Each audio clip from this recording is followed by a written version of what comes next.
Once upon a time, there were two merchants who were friends. Both of them were getting ready for business trips to sell their merchandise, so they had to decide whether to travel together. They agreed that, since each had about 500 carts and they were going to the same place along the same road, it would be too crowded to go at the same time. One decided that it would be much better to go first. He thought, "The road will not be rutted by the carts. The bullocks will be able to choose the best of all the grass. We will find the best fruits and vegetables to eat. My people will appreciate my leadership, and in the end, I will be able to bargain for the best prices." The other merchant considered carefully and realized there were advantages to going second. He thought, "My friend's carts will level the ground so we won't have to do any road work. His bullocks will eat the old rough grass, and new tender shoots will spring up for mine to eat. In the same way, they will pick the old fruits and vegetables, and fresh ones will grow for us to enjoy. I won't have to waste my time bargaining when I can take the price already set and make my profit." So he agreed to let his friend go first. This friend was sure he'd fooled him and gotten the best of him, so he set out first on the journey. The merchant who went first had a troublesome time of it. They came to a wilderness called the Waterless Desert, which the local people said was haunted by demons. When the caravan reached the middle of it, they met a large group coming from the opposite direction. They had carts that were mud-smeared and dripping with water. They had lotuses and water lilies in their hands and in the carts. The headman, who had a know-it-all attitude, said to the merchant, "Why are you carrying these heavy loads of water? In a short time you will reach that oasis on the horizon with plenty of water to drink and dates to eat.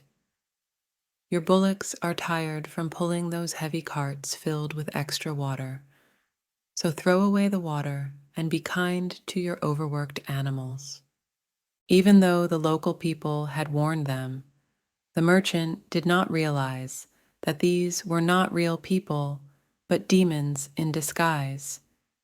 They were even in danger of being eaten by them. Being confident that they were helpful people, he followed their advice and had all his water emptied onto the ground. As they continued on their way, they found no oasis or any water at all. Some realized they'd been fooled by beings that might have been demons and started to grumble and accuse the merchant. At the end of the day, all the people were tired out. The bullocks were too weak from lack of water to pull their heavy carts. All the people and animals lay down in a haphazard manner and fell into a deep sleep. Lo and behold, during the night the demons came in their true frightening forms and gobbled up all the weak, defenseless beings. When they were done, there were only bones lying scattered around. Not one human or animal was left alive. After several months, the second merchant began his journey along the same way. When he arrived at the wilderness, he assembled all his people and advised them, "This is called the Waterless Desert, and I have heard that it is haunted by demons and ghosts. Therefore, we should be careful. Since there may be poison plants and foul water, don't drink any local water without asking me." In this way, they started into the desert. After getting about halfway through, in the same way as with the first caravan, they were met by the water-soaked demons in disguise. They told them the oasis was near, and they should throw away their water. But the wise merchant saw through them right away. He knew it didn't make sense to have an oasis in a place called Waterless Desert. And besides, these people had bulging red eyes and an aggressive and pushy attitude, so he suspected they might be demons. He told them to leave them alone, saying, "We are businessmen who don't throw away good waiter before we know where the next is coming from." Then, seeing that his own people had doubts, the merchant said to them, "Don't believe these people, who may be demons, until we actually find water. The oasis they point to may be just an illusion or a mirage. Have you ever heard of water in this waterless desert? Do you feel any rain wind or see any storm clouds?" They all said, "No," and he continued, "If we believe these strangers and throw away our water, then later we may not have any to drink or cook with.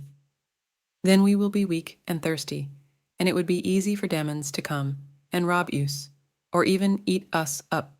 Therefore, until we really find water, do not waste even a drop." The caravel continued on its way, and, that evening, reached the place where the first caravan's people and bullocks had been killed and eaten by the demons. They found the carts and human and animal bones lying all around. They recognized that the fully loaded carts and the scattered bones belonged to the former caravan. The wise merchant told certain people to stand watch around the camp during the night. The next morning the people ate breakfast and fed their bullocks well. They added to their goods the most valuable things left from the first caravan. So they finished their journey very successfully and returned home safely so that they and their families could enjoy their profits. The moral is, one must always be wise enough not to be fooled by tricky talk and false appearances.